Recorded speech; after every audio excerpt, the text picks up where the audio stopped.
Le nouveau roman est présent durant toute la seconde moitié du XXe siècle. Il prend place après le surréalisme et l'absurde, qui représentent à eux trois une rupture littéraire avec le XIXe siècle. Le nouveau roman veut casser avec le roman traditionnel et la tradition dite balzacienne. Il rejette la notion du héros ainsi que la cohérence psychologique du personnage, et pour eux, la vraisemblance est inutile.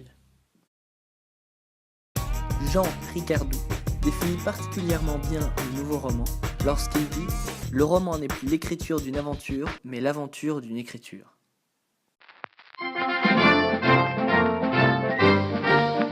L'expression nouveau roman est née le 22 mai 1957 lorsque Émile Henriot, critique et écrivain français, publie une critique sur les deux nouveaux romans d'Alain Robbe-Grillet et de Nathalie Sarraute, les deux grands chefs de file du mouvement, dans le journal Le Monde.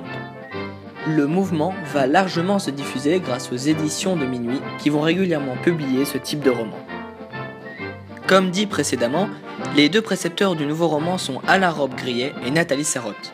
Tous deux français, Nathalie est originaire de Russie, ils publient leur premier roman dans les années 50, Les Gommes en 1953 pour Alain Robbe-Grillet et L'Air du soupçon en 1956 pour Sarraute.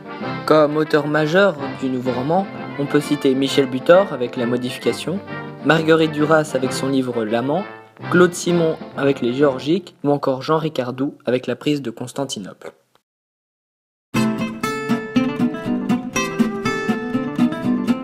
L'Oulipo est un groupe d'écrivains en France, fondé en 1960 afin de venir en aide à Raymond Queneau lors de la création de son livre 100 000 milliards de poèmes. Mais que signifie exactement Oulipo ? Ouvroir de littérature potentielle. L'objectif de ce groupe est de rechercher les secrets de la littérature en créant des contraintes sous forme de nouvelles formes poétiques et romanesques. Pour cela, il mélange les mathématiques avec la littérature, ce qui est symbolisé par les fondateurs de l'Oulipo, François Le Lyonnais, un mathématicien, et Raymond Queneau, un écrivain. Les œuvres oulipiennes sont en quelque sorte des petits jeux, des petits défis auxquels s'abandonnent les auteurs, dont voici quelques exemples. Pour les Oulipiens, l'alphabet est un véritable terrain de jeu.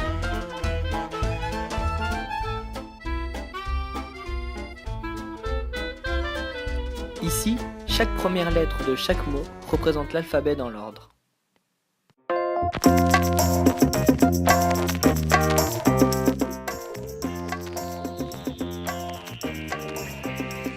L'anagramme est le fait d'écrire des vers successifs composés avec les mêmes lettres.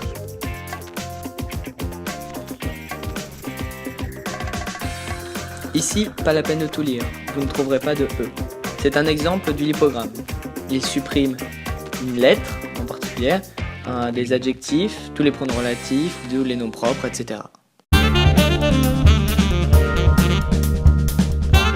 Pour rentrer dans le groupe, il suffit d'être élu à l'unanimité. Mais attention, le candidat ne doit jamais avoir demandé de faire partie du mouvement. On peut refuser d'y entrer, mais une fois élu, on ne peut plus partir. Même après sa mort, on reste oulipien. Parmi les membres majeurs, on peut citer Italo Calvino, Raymond Queneau, Jacques Roubaud, ou encore, certainement le plus connu de tous, Georges Perec. Né le 7 mars 1936 à Paris, de parents juifs polonais, Georges Perec suit des études de lettres où il rencontrera Marcel Benabou, grand écrivain qui rentre aussi à l'Oulipo plus tard, puis devient documentaliste au CNRS, Centre national de la recherche scientifique, où il publiera ses premiers articles. Son premier roman, Les Choses, en 1965, recevra le prix Renaudot, alternative au prix Goncourt. En 1967, il rentre à l'Oulipo, dont il deviendra une figure majeure. Tous ses romans s'articulent autour du quotidien, de l'autobiographie et du goût des histoires. Parmi ses plus grands chefs-d'œuvre, on retrouve La vie mode d'emploi, W ou Le souvenir d'enfance, ou encore La disparition, roman typique de l'Oulipo, où l'on retrouve un lipogramme sans E. Dans tous ces romans, il y a une sorte de petit jeu, ce qui est typique à l'Oulipo. D'ailleurs, Georges Perec nommera ses romans « romans ludiques ». Georges Perec s'éteint le 3 mars 1982 à Ivry-sur-Seine, à l'âge de 45 ans, suite à un cancer des bronches.